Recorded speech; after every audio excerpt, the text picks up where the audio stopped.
જય સ્વામિનારાયણ. ચાલો આજે આપણે સરગવાનું શાક બનાવવાનું છે. તો સૌથી પહેલાં સરગવો લઈ અને એને સરસ મજાની રીતે આપણે ધોઈ નાખીએ. સરસ રીતે ધોવાઈ જાય ત્યારબાદ આપણે એને નાના નાના કટકામાં કટિંગ કરીશું અને એની નસું કાઢીને તો સરસ મજાની આપણે સારી રીતે નાના નાના ફોડામાં કટિંગ કરીએ.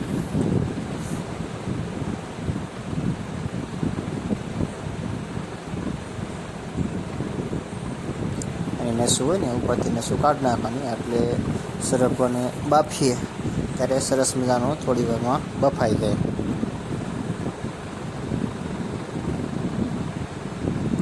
ત્યારબાદ આપણે થોડુંક કુકરમાં પાણી લેશું 1 લીટર જેટલું અને સરગવો તેમાં નાખી દઈએ બફાવા માટે.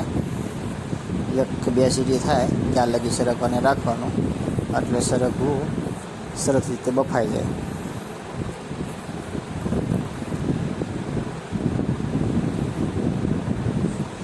ત્યારબાદ આપણે મસાલો બનાવીએ તો ચટણી, જીરું, હળદર,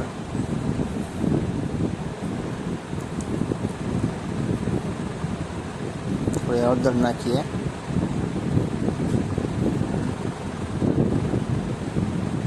વઘાવણી,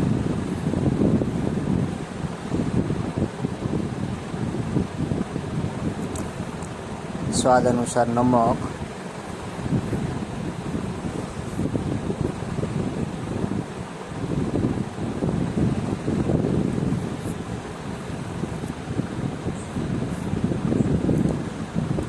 કોથમીર, ધાણા,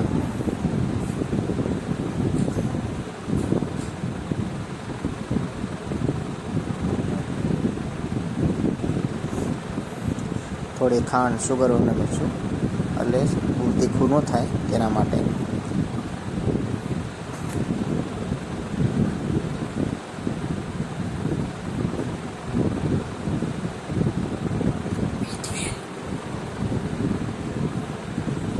આ સવારનું આપણે લીધું છે. મારા મમ્મી છે જો અત્યારે લસણ ખાંડી રહ્યા છે. લસણ ફોલી અને તેને ખાંડીએ.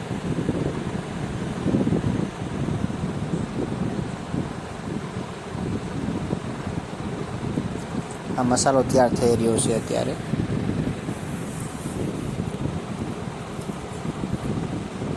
જો એમાં ખાંડેલું લસણ નાખ્યું થોડું આપણે.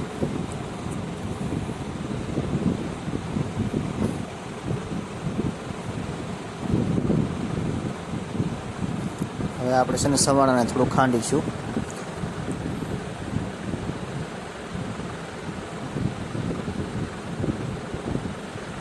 ઝીણા ઝીણા ટમેટાને સમારીને મસાલામાં નાખીએ. કટિંગ કરીને સરસ મજાનો ટમેટાનો.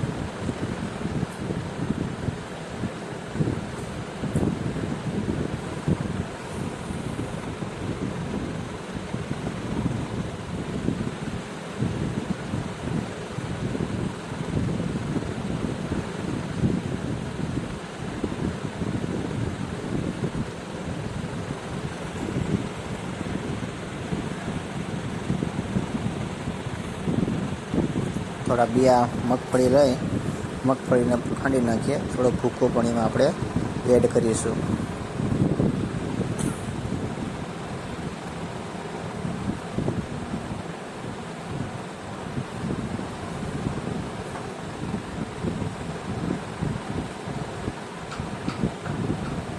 ખાંડીનો સારી રીતે ભૂકો થાય ત્યાં લગી ખાંડવી. ભૂકો એડ કરી અને બધો જ મસાલો મિક્સ કરી લેવો.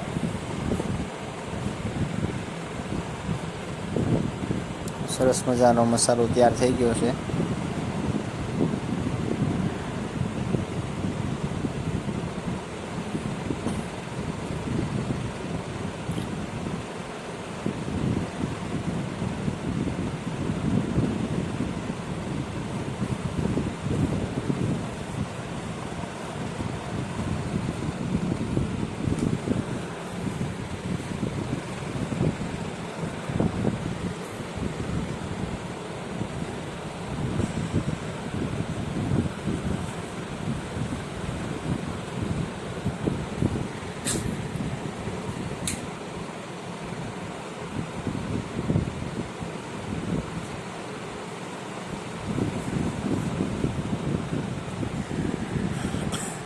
જો સરસ મજાનો સરગવો બફાઈ ગયો છે.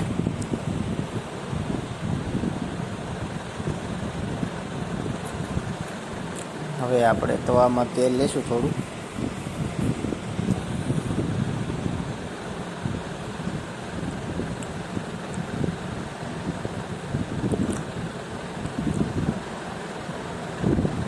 વઘાર માટે થોડું આપણે તેલ લેશું તેમાં.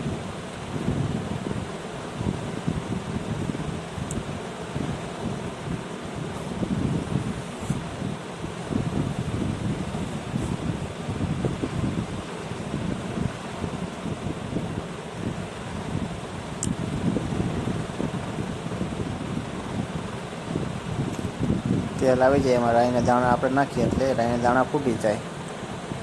થોડી વઘાવણીને રાઈના દાણા નાખીએ. થોડી વઘાવણી નાખવાની. પછી આપણે તૈયાર કરેલો મસાલો તેમાં ઉમેરી દેવાનો.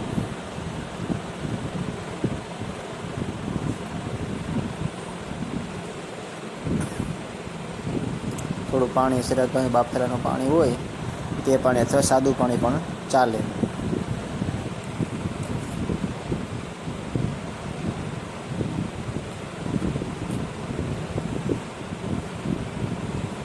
જો સરસ મજાનો મસાલો તૈયાર થાય છે. આપણો મસાલાને વઘારીએ છીએ.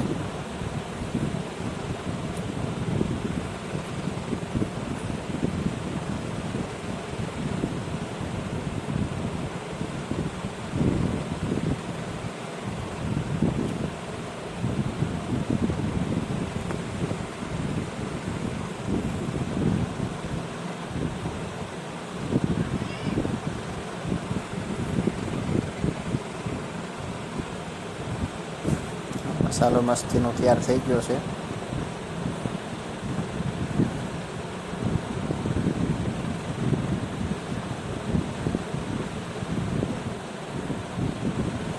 હવે થાળીમાં સરગવો લઈ અને મસાલામાં આપણે સરગવો નાખી દેવાનો. ત્યારબાદ આપણે મસાલાને સરસ મજાની રીતે મિશ્રણ કરી દેવાનું. સરગવાનું શાક શું તૈયાર થઈ ગયું છે. આ વિડીયો ગમે તો લાઈક કરો, શેર કરો અને સબસ્ક્રાઈબ કરો.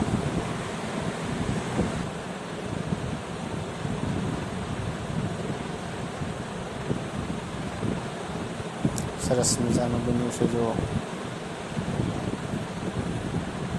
તમે રોટલા કે રોટલી સાથે ખાઈ શકો છો, સર્વ કરી શકો છો. એકવાર જરૂર ટ્રાય કરો, મજા આવશે.